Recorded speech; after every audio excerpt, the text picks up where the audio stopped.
ఒక న్యూస్ చూసావా నువ్వు? ఏది? ఏపీలో డిఎస్సికి సంబంధించిన ప్రొటెస్టులు జరుగుతున్నాయి కదా అవునవును. సార్. అందులో ఒక చిన్న లాజిక్ నాకైతే అర్థం కాలేదు. డిఎస్సికి సంబంధించి ఎవరైతే ఆల్రెడీ ఎగ్జామ్లు రాసి పాస్ అయ్యి అవును. జాబ్ లోకి ఆల్రెడీ జా- జాయిన్ అయ్యారో వాళ్ళందరూ ప్రెస్ మీట్లు పెట్టి చాలా క్లియర్ గా చెప్పారు, మమ్మల్ని ఎందుకు అవమానిస్తున్నారు మీ రాజకీయాల కోసం, అంతే మేము కదా. చాలా కష్టపడి చదివాము, మేము ఎవరికి డబ్బులు ఇచ్చి అడ్డదారులు ఎందుకు రాలేదు, అవును. చాలా కష్టపడి చదివిన మాకు మీరు అవమానం చేస్తున్నారని వాళ్ళు చాలా క్లియర్ గా వాళ్ళు ప్రెస్ అవును. మీట్ పెట్టి మరీ చెప్పారు. అవును. సరే, వాట్ ఎవర్. అంటే ఈ డిఎస్సి నోటిఫికేషన్ వచ్చి ఎగ్జామ్ రాసి వాళ్ళు జాయిన్ అయ్యి కూడా చాలా మంత్స్ కంప్లీట్ అయిపోయింది.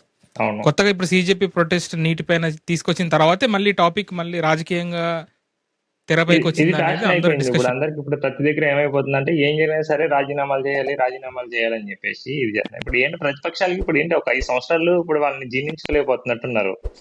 ఆ ఇంకేంటే ఇప్పుడు ఆల్రెడీ 2 సంవత్సరాలు 3 సంవత్సరాలు అయిపోయినాయి ప్రతి దగ్గర. అంటే అన్లెస్ ఇప్పుడు 1 నేషన్ 1 ఎలక్షన్ అని ఏదైతే ఉందో అది ఇంప్లిమెంట్ చేయకపోతే ఇప్పుడు 27, 28 నుంచి మళ్ళీ ఎలక్షన్స్ వస్తాయి. అదే జమిలీ ఎలక్షన్స్. ఆ లేదు అంటే 29 లో పక్కా ఉంటుంది. అంటే ఈ 2-3 ఇయర్స్ కోసము వీళ్ళు ఉండలేక ఏదో ఒకటి చెయ్యాలి మేమున్నామని గుర్తించడం కోసం అని చెప్పేసి ఇప్పుడు ఎలాగో ప్రజలందరూ సమస్యలన్నీ ప్రజానాయకుల దగ్గరికి అదే రాజకీయ నాయకులు, ప్రజానాయకులు ఎవరు లేరు, రాజకీయ నాయకుల దగ్గరికి వెళ్ళడం మానేశారు.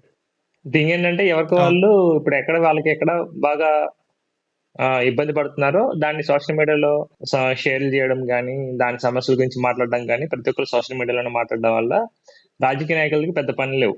ఇప్పుడు వాళ్ళ పనులన్నీ ఏమున్నాయంటే ఇప్పుడు వాళ్ళ పర్సనల్స్ ఏవైతే బిజినెసెస్ ఏవైతే ఉన్నాయో వాటిని చూసుకోవడమే తప్ప ప్రజా సమస్యలను గురించి మాట్లాడాల్సిన అవసరం ఇప్పుడు ఎలాగెళ్తే అసెంబ్లీకి వెళ్ళట్లేదు అనుకో అది వేరే విషయం, ఎవరికి లేదు కాబట్టి. సో రాజకీయ నాయకులను ఎవరిని పట్టించుకోవట్లేదు నా అని పాయింట్ చెప్పేసి. అంటే ఇక్కడ డిఎస్సికి సంబంధించింది ఏమైందంటే నెల్లూరులో ఏదో ఎమ్మెల్సీ వైసీపీకి సంబంధించిన ఎమ్మెల్సీ ఒక నిరాహార దీక్ష చేస్తూ, సరే అక్కడ అందరూ కొందరు ముస్లిమ్స్ ఉన్నారు, వేరే వాళ్ళు కూడా ఉన్నారు, కాకపోతే అక్కడ ముస్లిమ్స్ కూడా ఉన్నారు, వాళ్ళతో గోవింద నామాలు ఏవైతే ఉన్నాయో వాటిని అపహాస్యం చేశారనేది ఇప్పుడు పెద్ద టాపిక్. అవును. గోవింద నామాలు పాడే విధంగా పాడితే తప్పులేదు, ఏ మతం వాళ్ళైనా పాడొచ్చు.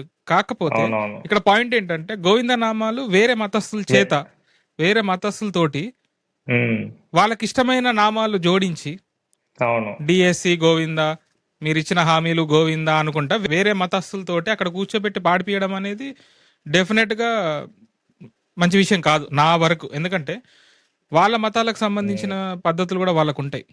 వాళ్ళ పద్ధతులను మనం ఇలా వేరే పేర్లతో అవమానించినట్టు చేస్తే సిచ్యువేషన్ ఇలా ఉండేది కాదు. హిందువులకు సంబంధించిన గోవింద నామం ప్రాపర్ గా ఉంటే వాళ్ళు చదవమంటే చదువుతారా? చదవరు. అక్కడ అది రాంగ్ వేలో చదువుతున్నారు కాబట్టి వీళ్ళు చదివారు. అవును. ఇప్పుడు వాళ్ళ బిలీవ్స్ సంథింగ్ వాళ్ళకి ఉంటాయి కదా, అదర్ కమ్యూనిటీ వాళ్ళకి కూడా వాళ్ళకి సంబంధించిన సరే వాళ్ళ డిఫరెంట్ పదాలతో పిలుచుకుంటే వాళ్ళకి కూడా కొన్ని సాంప్రదాయాలు ఉంటాయి. వాటిని మనం వేరే రాంగ్ వేలో పాడి చూపిస్తే ఏమంటారు? అది పెద్ద ఇష్యూ అయింది కదా. National issue. మరెందుకు బ్రిడ్జ్ అని ఒక కేటగిరీని అందులో ఇంక్లూడ్ చేశారు, దాన్ని పేకాట అని, జాబుల్లో పేకాట అని కూడా చేర్చారని చెప్పేసి దాన్ని ఎంత రాంగ్ వేలో తీసుకెళ్లాలో అంత రాంగ్ వేలో తీసుకెళ్తున్నారు. బట్ అది కాదు. చాలా క్లారిటీగా గవర్నమెంట్ కూడా దాని మీద క్లారిటీ ఇచ్చింది. అది మేము ఇచ్చింది కాదు, యూనియన్ గవర్నమెంట్ లో ఎప్పటి నుంచో ఉంది. అదొక కేటగిరీ.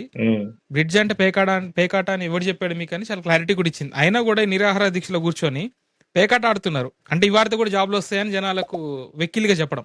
అదే అంటే ఇప్పుడు వీటి విషయం గురించి చాలా మంది తెలియదు కాబట్టి ఇప్పుడు అపోజిషన్ వాళ్ళు అంత గట్టిగా మాట్లాడుతున్నారు అంటే ఇది నిజమే అని నమ్మేసే వాళ్ళ ప్రజలు కూడా చాలా మంది ఉన్నారు.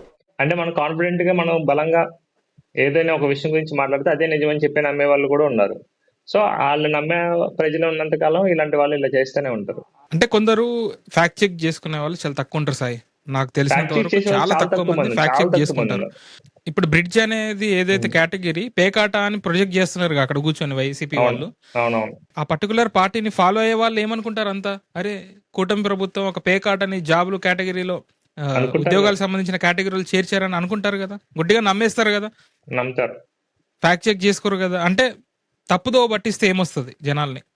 ఏమొస్తుంది ఏం లేదు. అంటే ఓటు డివైడ్ చేయడం కోసం ఇప్పుడు ప్రతి ఒక్కరు చేసేది ఏంటంటే అధికారం కోసం చేస్తున్నారు. ఇప్పుడు అధికారం ఓట్లతో డిసైడ్ ముడిపడి ఉంది కాబట్టి సో ఆ ఓట్ల కోసము ఇట్లాంటివన్నీ చేయొచ్చు. నాకు ఇప్పటికి ఒకటి ఉంది సాయి, కూటమి ప్రభుత్వం ఎందుకు అంత ఎక్కువ డిఫెండ్ చేసుకోదు అనేది ఒకటి ఉంది. ఎక్కువ శాతం వచ్చిన విమర్శల పైన ప్రాపర్ గా డిఫెండ్ చేసుకోదని అనిపిస్తుంది నాకైతే. అధికారం వచ్చే ముందు వరకు ఒక్కొక్కరు ఫైర్ ఉన్నారు. అసలు అది ఏ అధికారం, కనీసం ఒక సింగిల్ పోస్ట్ అంటే ఎమ్మెల్యే కూడా గెలవకుండా ఓడిపోయిన వాళ్ళు కూడా ఒక ఫైర్ బ్రాండ్ లాగా మాట్లాడుండే. అవును వాళ్ళు చేసేది ఎలాగో తప్పుడు ప్రచారాలని జనాలకు అర్థమవుతుందని వదిలేస్తున్నారా? అలా వదిలేస్తే మాత్రం కంపల్సరీ అది వాళ్ళు పే ఆఫ్ చేసుకోవాల్సి వస్తుంది. అది అసలు వర్కౌట్ కాని విషయం. అది వర్కౌట్ జనాలు కాని ఒక విషయం. ఒక మోస్తారు జనాలు నమ్మే వాళ్ళు ఉంటారు. ఎక్కువ మంది అలాగే ఉన్నారు బ్రో. ఇంకోటి ఏంటంటే ఈ సోషల్ మీడియాలో కూడా ఇప్పుడు న్యూస్ ఛానల్లో వచ్చిన దానికన్నా సోషల్ మీడియాలో వచ్చిందంటే అదే నిజమో అన్నట్లుగా ఉంది అవును ఇప్పుడు అవును ప్రజెంట్ ఉన్న సిచ్యువేషన్. సో ఇలాంటి టైంలో వీళ్ళు అంటే డైరెక్ట్ గా వాళ్ళు మాట్లాడకపోయినా, ఇప్పుడు నువ్వు అన్నట్లు ఏదైతే వాళ్ళ ఎమ్మెల్యేలో లేదంటే ఎంపీలో మినిస్టర్స్ ఎవరైతే ఉంటారో వాళ్ళు మాట్లాడకపోయినా వాళ్ళ టీం చేత మాట్లాడిస్తూ ఓన్లీ సోషల్ మీడియాలోనే ఇచ్చేస్తాము అంటే కనుక అది నువ్వు అన్నట్టు పే ఆఫ్ చేసుకోవాల్సి వస్తుంది ఖచ్చితంగా. ఎందుకంటే అసలు లాస్ట్ ఎలక్షన్ లో వైసీపీ ఓడిపోవడానికి కూడా కారణం అది. వాళ్ళు చేసిన మంచి పనులు ఏవైతే ఉన్నాయో వాళ్ళు చెప్పడం మానేసేసి వీళ్ళు ప్రతిసారి అపోజిషన్ పార్టీలో ఉన్న పార్టీస్ మీద వాళ్ళ పర్సనల్ లైఫ్స్ మీద చేసిన కాన్సన్ట్రేషన్ వీళ్ళు చేసిన పనుల మీద ప్రభుత్వం ఏం చేసిందని చెప్పేసి ప్రజలకు చెప్పలేకపోయారు. టు బి ఫ్రాంక్ చాలా మందికి వైసీపీ ఆ 5 సంవత్సరాలు ఏం చేయలేదనే ఒకటి థాట్ ఉండిపోయింది తప్ప వాళ్ళు చేసిన మంచి ఏదైతే ఏ గవర్నమెంట్ అనేది ఎంతో కొంత ఎంతో కొంత చేస్తారు కదా. చేసిద్ది. ఎందుకంటే స్టేట్ కి అసలు ఏమి చేయలేదు సెంట్రల్ నుండి వైసీపీ. ప్రతి మంత్ ఎంతో అంత అవును. వస్తాయి. స్టేట్ కి కూడా ఎంతో అంత జనాల నుండి కాంట్రిబ్యూషన్ ఉంటది ట్యాక్స్ ద్వారా. ఉమ్, ఎంతో అంత కంపల్సరీ వాళ్ళు చేయాల్సిందే. చేయకుండా ఏ గవర్నమెంట్ ఉండదు. అవును. కానీ ఉమ్, చేసింది చెప్పుకోకుండా సరే మీరు ఇంత చేస్తా అని ఇంతే చేశారు కావచ్చు. బట్ అదే ఆ ఇప్పుడు ఇంత అదే చేసామని చేసినప్పుడు కూడా వైసీపీ చెప్పుకోకుండా పర్సనల్ అటాక్స్ ఎక్కువ ఉమ్, చేసుకుంటూ అది చెప్పుకోలేకనే వైసీపీ అంతలా ఓడిపోవడానికి కారణం అదే. ఇప్పుడు ఒకవేళ వీళ్ళు చెప్పుకోలేకపోతే వీళ్ళకి అదే పరిస్థితి వస్తుంది. డెఫినెట్ గా డౌటే లేదు. సింపుల్ సాయి, ఒక group of people social media influencers ఒక వర్గానికి సపోర్ట్ చేస్తారని జనాలకి క్లారిటీ ఉంది. ఇంకో అవును గ్రూప్ ఆఫ్ పీపుల్ ఇంకో వర్గానికి సపోర్ట్ చేస్తారని క్లారిటీ ఉంది. అవును సో వీళ్ళు ఎంత చెప్పినా ఎంతవరకు ఇన్ఫ్లుయెన్స్ అవుతారు అనేది సెకండరీ. ఉమ్, బట్ నాయకులు బయటకు వచ్చి డిఫెండ్ చేసుకునేటప్పుడు అవును. జనాలు తీసుకునే విధానం చాలా డిఫరెంట్ గా ఉంటుంది. ఇప్పుడు అధికారం జనసేన వచ్చింది అయితే ఇంకా డిఫరెంట్ టాపిక్ ఆల్ టుగెదర్. అసలు కనీసం వాళ్ళు కనిపించలేదు కూడా ఎక్కడున్నారో కూడా కనిపించలేదు. పవన్ కనిపించలేదు కళ్యాణ్ తప్ప నాకైతే. ఎవరు కనిపించలేదు అక్కడ జనసేన పార్టీ నుంచి. Pawan Kalyan open public platform లో చాలా సార్లు ఉమ్, మొత్తుకుంటున్నాడు. నేనే అన్నిసార్లు వచ్చి బయట మాట్లాడాలంటే ఎలా? మీరు అవును ఏమైంది మీరు అందరికి బయట మాట్లాడండి, పాలసీ జ- పరంగా మాట్లాడండి, బూతులు కాదు అని చెప్పేసి అంత క్లియర్ గా చెప్పాడు. బట్ లే- ల్యాక్ ఆఫ్ కమ్యూనికేషన్ ఉంది అది అధికార పార్టీ ఖచ్చితంగా నుంచి ఉంది. ఉంది. ఇంకోటి ఏంటంటే జనసేనలో కూడా ఇప్పుడు ఎక్కువ మంది ఉన్న వాళ్ళు కూడా టీడీపీ నుంచి జంప్ అయిన వాళ్ళే ఉన్నారు. ఈ ఈ సీట్లు ఇచ్చే ప్రక్రియలో 24 ఎలక్షన్ అప్పుడు ఈ టీడీపీ నుంచి వచ్చిన వాళ్ళు ఉన్నారు. టీడీపీ ఆఫ్టర్ నుంచి వచ్చిన ఇప్పుడు గెలిచిన తర్వాత వైసీపీ నుంచి ఎక్కువ వచ్చిన వాళ్ళు ఇంకా ఎక్కువ మంది ఉన్నారు. టీడీపీ నుంచి వైసీపీ నుంచి వచ్చిన వాళ్ళు ఎక్కువ మంది ఉన్నారు. ఇప్పుడు గెలిచిన వాళ్ళు కూడా వాళ్ళే ఎక్కువ మంది. సో వాళ్ళు అంతకు ముందున్న ఇప్పుడు ఎంత వద్దనుకున్నా సరే ఇప్పుడు ఆ, పాత రిలేషన్స్ ఎలా అయినా సరే ఉంటాయి కదా. లేకుండా ఉంటాయని అనుకోవడం మాత్రం మన మూర్ఖత్వం. సో వాళ్ళకి నాకు తెలిసినంత వరకు ఎవరికైనా సరే అధికారం కావాలి. అధికారం ఇప్పుడు అక్కడ సీట్ దొరకలేదు కాబట్టి ఇప్పుడు ఎక్కడికి వెళ్తే మనకి సీట్ దొరకచ్చు అన్న టైంలో వీళ్ళు ఇటు వచ్చారు తప్ప ఈ జనసేన సిద్ధాంతాలను నచ్చి కానీ లేదంటే ఈయన ఏదైతే అనుకుంటాడో అది నెరవేర్చడానికి అయితే ఎవరు లేరు దానిలో. అందుకని ఒక పర్టికులర్ టైంలో నాగబాబు గారు కూడా సిద్ధాంతాలు ఒకసారి ట్వీట్ చేశారు. ఒకసారి ఏమని నాయకుడు పవన్ కళ్యాణ్ క్వశ్చన్ చేయమంటే పవన్ కళ్యాణ్ క్వశ్చన్ చేయడం కాదు, పవన్ కళ్యాణ్ గుడ్డిగా నమ్మే వెళ్ళండి అన్నట్లుగా మీనింగ్ వచ్చేలా ఒకసారి పోస్ట్ చేశారు. నువ్వు చూసావా? అది చాలా ఆ, నెగిటివ్ వేలో వెళ్ళింది. అదేంటి మీరు అది చెప్పినట్టే నెగిటివ్ వినాలా? వెళ్ళిపోయింది. అంటే మీకు మీ ఆ, దాంట్లో అంటే కానీ అంటే ఆయన మీరు ఆయన మీనింగ్ జెండాలు అది మోయమంటే అది కాదు మోయాలా? అది. ఇంకా మీరు ఆ, చెప్పినట్టు మరి పార్టీ పెట్టినప్పుడు పవన్ కళ్యాణ్ ఒక్కడే కదా బ్రో, జెండా కూలీలాగా ఒక్కడే కదా పార్టీ మిగిలిపోవాలి. పెట్టింది. అదే పవన్ కళ్యాణ్ ఒక్కడే కదా పార్టీ పెట్టింది. ఆ ఒక్కరిని ఆయన ఐడియాలజీని లేదంటే ఆయన ఏమనుకుంటున్నాడో అది నెరవేర్చడానికి ఒక్కొక్కరు జాయిన్ అయ్యారు తప్ప వీళ్ళ అజెండాలని తీర్చుకోవడం కోసము జనసేన పార్టీ కాదు కదా ఉన్నది. జనసేన పార్టీకి ఒక ఐడియాలజీ ఉంది. ఆ ఐడియాలజీని నెరవేర్చే వాళ్ళే జనసేనకి కావాలి తప్ప అధికారం కోసం వచ్చే వాళ్ళే అవసరం లేదు. నేను ఒక ఇంటర్వ్యూలో ఒకసారి చూసా, ఆయన ఒక రిఫార్మర్ లాగా ఉండిపోతాడు తప్ప రాజకీయ నాయకుడిలా పవన్ ఉండాల్సిన కళ్యాణ్ అవసరం ని కూడా లేదు ఒక ఆయన. రిపోర్టర్ క్వశ్చన్ అడుగుతాడు, సార్ ఓడిపోతే పరిస్థితి ఏంటంటే బతుకుంటాం కదా అన్నాడు. అసలు అది ఆ, ఎంత వండర్ఫుల్ వర్డ్ అంటే ఇంకొకరైతే ఖచ్చితంగా ఏముంది ఇంకొక 5 సంవత్సరాలు అయితే మళ్ళీ వాళ్ళు ఓడిపోతారు, మళ్ళీ నేనే వస్తా అంటారు ఆయన. వేరే నిజమైన రాజకీయ నాయకుడు అయితే. మళ్ళీ కళ్ళు మూసుకొని తెరిసే లోపు 5 సంవత్సరాలు అయిపోతాయి. కాకపోతే నేను నార్త్ లో కూడా రాజ్ శేమాని పాడ్కాస్ట్ లో కూడా ఏపీ నెంబర్ 1 సిటీగా ఇప్పుడు డెవలప్ అవుతుంది. ఒరాకిల్ గానీ గూగుల్ గానీ అవును ఇవన్నీ వైజాగ్ వచ్చాయి. నెక్స్ట్ ఏఐ సిటీగా రానున్న కొన్ని సంవత్సరాల్లో వైజాగ్ డెవలప్ అవుద్ది. బోల్డ్ అంత ఇన్ఫ్రాస్ట్రక్చర్ అక్కడికి వస్తుంది. ఎన్డీఏలో కీలకంగా ఏపీ ఉంది కాబట్టి అక్కడికి వెళ్తున్నాయని చెప్పేసి నార్త్ అంతా మాకు రావట్లేవు అక్కడికి అవును. వెళ్తుందని ఏడుస్తుంటే, అవును. కనీసం ఇక్కడ అరే మనకి ఇన్ని వస్తున్నాయని చెప్పుకునే పొజిషన్ లో అధికార పార్టీ వాళ్ళు లేరు. అదే ఫైనాన్షియల్ క్యాపిటల్ గా ముంబై ఎలా ఉందో, ఇప్పుడు ఐటీ సెక్టర్ లో హైదరాబాద్, బెంగళూరు ఎలా అయితే ఉందో, ఫ్యూచర్ లో మనకి కొత్తగా వచ్చిన టెక్నాలజీ ఏదైతే ఉందంటే అది AI.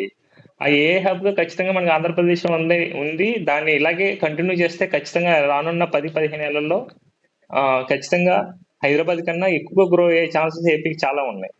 కాకపోతే అది కంటిన్యూ చేయగలగాలి. కనీసం అట్లీస్ట్ ఒక 10-15 ఉన్నాయి. ఇయర్స్ అయినా సరే ఆ లెగసీని కంటిన్యూ చేయాలి. ఎవరు వచ్చినా, ఒకవేళ అధికారంలో ఎవరు ఉన్నా ఎవరు లేకపోయినా సరే, ఇప్పుడు హైదరాబాద్ ని ఎలా అయితే గ్రో చేసుకుంటా వచ్చారో, సీఎంస్ మారినా సరే, స్టేట్స్ గా విడిపోయినా సరే, డెవలప్మెంట్ మాత్రం ఎవరూ ఆపలేదు. దానికి ఛాన్స్ ఉంది. అట్లా ఏపీని అవును. గనక చేయగలిగితే అసలు హైదరాబాద్ ను బెంగళూరు కూడా దాటి వెళ్ళే ఛాన్స్ ఏపీకి ఉంది. ఇంకొకటి అమరావతిలో జరుగుతున్న డెవలప్మెంట్ గురించి ఎవరు మాట్లాడుతున్నారు? పోల్ ఫ్రీ సిటీగా first time in Yes, India. అవును. కరెంట్ వైర్ అవును. పోల్ లేకుండా మొత్తం under ground current system, under ground power system build చేస్తున్నారు. అది maximum fully developed abroad countries లోనే అలా చూస్తాం. సో ప్రజెంట్ అమరావతి సిటీ అవును. మొత్తం పోల్ ఫ్రీ సిటీగా డెవలప్ అవుతుంది. నార్త్ ఇండియా మొత్తం చాలా హెవీగా అప్రిషియేషన్ ఇస్తుంది అమరావతి కానీ ఏపీలో వస్తున్న అవును. కంపెనీస్ కానీ జరుగుతున్న డెవలప్మెంట్ కానీ. నా పాయింట్ ఏంటంటే ఇక్కడ ఈ పార్టీ ఆ పార్టీ నా సపోర్ట్ కాదు. కాన్స్టాంట్ ప్రభుత్వం ఇప్పుడు ఏంటి, అమరావతి ఎటు కాని పొజిషన్ లో ఉంది కాబట్టి ఒక కాన్స్టాంట్ ప్రభుత్వం ఒక 2 టర్మ్స్ ఆర్ 3 టర్మ్స్ ఉంటే ఒక స్టేబుల్ క్యాపిటల్ సిటీ అవుద్ది ఆంధ్రప్రదేశ్ అనేది నా బాధ. అవును. ఒక గవర్నమెంట్ రాగానే ఇంకో గవర్నమెంట్ 3 క్యాపిటల్ అవును. అంటది, లేదు లేదు వీళ్ళు రాగానే మళ్ళీ లేదు మన పాతదే అంటారు. ఇలా కాకుండా ఇప్పుడు సెంట్రల్ గవర్నమెంట్ ఎలాగో అమరావతి పర్మనెంట్ క్యాపిటల్ అని ఒక బిల్లే తీసుకొచ్చింది, ఒక చట్టమే తీసుకొచ్చింది. దానికి అనుగుణంగానే నిధులు ఇస్తుంది. బిల్లు వచ్చింది. అవును.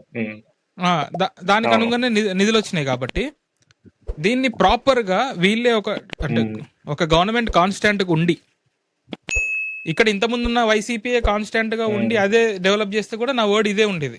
వాట్ ఎవర్ ఏ పార్టీ అయినా కానీ, ఇక్కడ గవర్నమెంట్ నేను అనేది పార్టీలకు సంబంధం లేదు నాకు. గవర్నమెంట్ ఒక గవర్నమెంట్ కాన్స్టాంట్, ఎందుకంటే ఇప్పుడు నెక్స్ట్ గవర్నమెంట్ సేమ్ స్టాండ్ ఉండదు కదా. గవర్నమెంట్ మారితే ఇప్పుడు వాళ్ళు మావిగానే అంటున్నారు, దానికి ముందు ఇంకో వేరే 3 క్యాపిటల్ సిటీలు అన్నారు. సో ఇప్పుడు వీళ్ళు వచ్చారు, వీళ్ళు కాన్స్టాంట్ గా ఉండగలిగితే క్యాపిటల్ సిటీ అనేది ఒక రాష్ట్రానికి చాలా ఇంపార్టెంట్. అది కంప్లీట్ అవ్వాలని నా ఆశ. పోనీ నెక్స్ట్ వీళ్ళు మారి వైసీపీ వచ్చింది అనుకుంటే వాళ్ళు ఇదే స్టాండ్ లో లేరు కదా. ఆల్రెడీ ఇప్పుడే చెప్తున్నారు అమరావతి కాదు మావిగాన్ అనేది చెప్పేస్తున్నారు. కాకపోతే ఇప్పుడు గవర్నమెంట్ మారింది అనుకో, ఇప్పుడు ఏమైంది, అన్ని వేల కోట్లు పెట్టి అమరావతి క్యాపిటల్ సిటీ లో సెక్రటరియేట్ కానీ, అసెంబ్లీ భవనాలు కానీ, ఎమ్మెల్యే ఎంపీ క్వార్టర్స్ కానీ అన్ని రెడీ అవుతున్నాయి. ఎమ్మెల్యే ఎమ్మెల్సీ క్వార్టర్స్ రెడీ అవుతున్నాయి. అవన్నీ మళ్ళీ ఆపేస్తారా గవర్నమెంట్ మారితే? లాస్ట్ టైం బట్ ఏపీకి అయితే నిజంగా అదృష్టం ఉంది. చాలా సార్లు ఎందుకు మెన్షన్ చేస్తున్నా అంటే అక్కడ ఎన్డీఏ ప్రభుత్వం ఉండడానికి ఇక్కడ ఏపీ చాలా కీలకం. ఇది చాలా రేర్గా వస్తుంది ఏ స్టేట్ కైనా. సో కావాల్సిన నిధులు వాళ్ళు ఇచ్చే స్టేజ్ లో కాదు, వాళ్ళు కంపల్సరీ ఇవ్వాల్సిన స్టేజ్ లో ఉన్నారు. ఎందుకంటే వీళ్ళు చాలా కీలకం. ఏపీ సీట్స్ అనేది ఎన్డీఏకి చాలా కీలకం. ఇది ఏ స్టేట్ కి రాని అదృష్టం ఏపీకి వచ్చింది. సో అది వాళ్ళు ఖచ్చితంగా నాయకులు యూటిలైజ్ చేస్తున్నారని నేను అనుకుంటున్నా. యూటిలైజ్ చేస్తుంది, జనాలకి వెళ్ళేలా చెప్పుకోకపోతే మాత్రం ఎవడేం చేయలేడు. ఎందుకంటే నెగిటివ్ ప్రొపగండా ఎలాగో ఉంటది, ఆపోజిషన్ నుంచి ఏం చేయట్లేరు, ఏం లేదు. ఇప్పుడు ఒకవేళ చెప్పుకోలేకపోతే వాళ్ళకే నష్టం. నెక్స్ట్ టైం వైసీపీకి ఏం జరిగిందో వీళ్ళకి నెక్స్ట్ టైం అదే జరుగుతుంది మళ్ళీ. నో డౌట్, అది మాత్రం షూర్. No doubt.